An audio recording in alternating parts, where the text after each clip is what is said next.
मैं आपको बच्चा दे सकता हूँ। अगर आपको बच्चा चाहिए तो अपने रूम में आ जाइए। रामू, तू यहाँ खड़ा खड़ा क्या कर रहा है? जा अपना काम देख घर में। और नहीं मालिक, कुछ नहीं, अभी जाते हैं हम।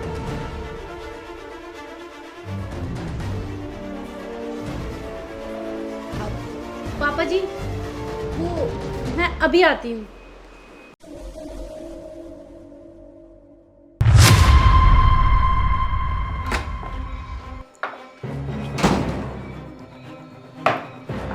राजू, ये तुम क्या बकवास कर रहे हो? और ये सब क्या है? अरे मालकिन, हम कोई बकवास नहीं कर रहे हैं, हम तो सच बोल रहे हैं। हम आपको एक बच्चा दे सकते हैं, बताइए चाहिए आपको? अरे तुम्हारा दिमाग तो ठीक है ना? तुम्हें पता है तुम क्या बोल रहे हो? और तुमने ये सोचा है अगर ये बात तुम्हारे मालिक को और बाबूजी को पता चल गई तो तुम्हारा क्या हाल होगा? देखिए मालकिन, हमें ये बात अच्छे से पता है कि मालिक कभी बाप नहीं बन सकते, उनमें कमी है। और सोचिए ना, अगर ये बात बाहर चली गई तो लोग क्या सोचेंगे? सब तो आप पे उंगली उठाएंगे, सब तो यही बोलेंगे ना कि इनके घर के बहू में कुछ ना कुछ कमी होगी, तभी आज तक इनके घर में कोई बच्चा नहीं आया। देखिए मालकिन, हम तो सच बोल रहे हैं, आप हमारी बात मान लीजिए, आपको बच्चा भी मिल जाएगा और आपके परिवार की नाक भी नहीं कटेगी। देखो राजू, अगर तुम ये मजाक कर रहे हो ना तो मैं बता रही हूँ बहुत ही घटिया मजाक है और इसका रिजल्ट बहुत गंदा होगा। अरे मालकिन, मैं मजाक क्यों करूँगा? मैं तो बस आपको बच्चा इसलिए दे रहा हूँ ताकि आपकी समाज में इज्जत बनी रहे। बाकी देख लीजिए, आपकी मर्जी है, हम आप पे किसी भी तरीके का दबाव नहीं डाल रहे हैं। तो मालकिन आप बताइए, आपको हमसे बच्चा चाहिए या नहीं? अगर मैं ये बात मान जाऊँ तो तुम प्रॉमिस करो ये बात तुम्हारे और मेरे बीच में रहेगी, कहीं और नहीं जाएगी। मालकिन, हम कसम खाते हैं, हम ये बात किसी को भी नहीं बताएंगे, पक्का। ओह, ये तुम दोनों के बीच की बात नहीं, ये हम तीनों के बीच की बात है। मुझे तुमसे ऐसी आशा नहीं थी। बाबूजी, आप अच्छा हुआ आप यहाँ पे आ गए। आपको पता है ये क्या क्या बोल रहा था और इतनी गंदी गंदी बातें कर रहा था। बहू, चुप करो तुम क्या सोचती हो? मुझे मालूम नहीं है कि तुमने अभी भी इससे क्या बातें करी हैं। बहू, ये सारा रचाया हुआ नाटक मेरा था। मैं ये देखना चाहता था कि तुम मेरे बेटे के प्रति कितनी वफादार हो। राजू। जी बाबूजी, बताइए। मुझे तुझसे एक बात करनी। बोलिए। बेटा देख, तुम्हारे घर का ना बहुत पुराना नौकर है और मुझे तुझ पर पूरा विश्वास है।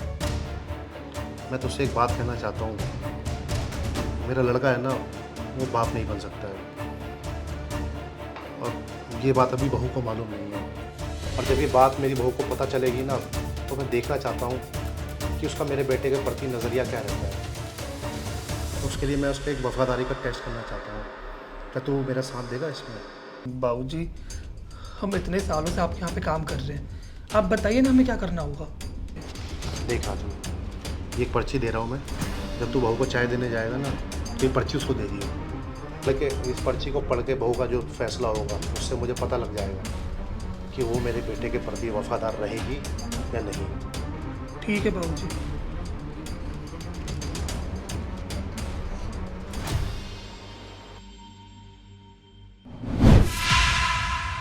अरे बाबूजी, आप जैसा समझ रहे हैं मैं ऐसा कुछ भी नहीं करने वाली थी।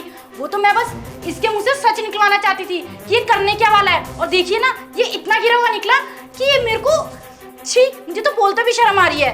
तुम्हारा सारा सच सामने आ चुका है। तो मैंने कभी सपने में भी नहीं सोचा था कि तुम इतना नीचे गिर जाओगी। मेरा बेटा तुमसे कितना प्यार करता है और तुम उसके पीठ पीछे ये सब करने की सोच रही हो। माना कि मेरा बेटा बाप नहीं बन सकता है, लेकिन इसका मतलब ये तो नहीं कि तुम किसी से भी बच्चा ले लोगी। बाबूजी, मैं तो ऐसा कुछ नहीं करने वाली थी। वो तो मैं इसके मुंह से सच निकलवाना चाहती थी कि ये आखिर करना क्या चाहता है। और देखिए बाबूजी, ये किस हद तक गिर गया और क्या क्या बोल रहा था ये। चुप करो तुम, मैं तुम्हारी सारी सच्चाई अपने बेटे को बता दूंगा। नहीं नहीं बाबूजी, देखिए मैं आपके आगे हाथ जोड़ती हूँ, आप मेरे पति को कुछ मत बताना। अगर उनको पता चल गया ना तो वो मुझे तलाक दे देंगे, मुझे छोड़ देंगे। प्लीज, मैं आपके आगे हाथ जोड़ती हूँ। क्या लगता है कि मैं अब भी तुम्हारी बात मानूंगा? अरे सारी बातें अपने बेटे को बताऊंगा मैं। चलो मेरे साथ। बाबूजी, लेकिन मेरी बात तो सुनिए। कुछ नहीं सुनूंगा मैं तुम्हारी सच्चाई बता के रहूंगा अपने बेटे को मैं। बाबूजी, चलो।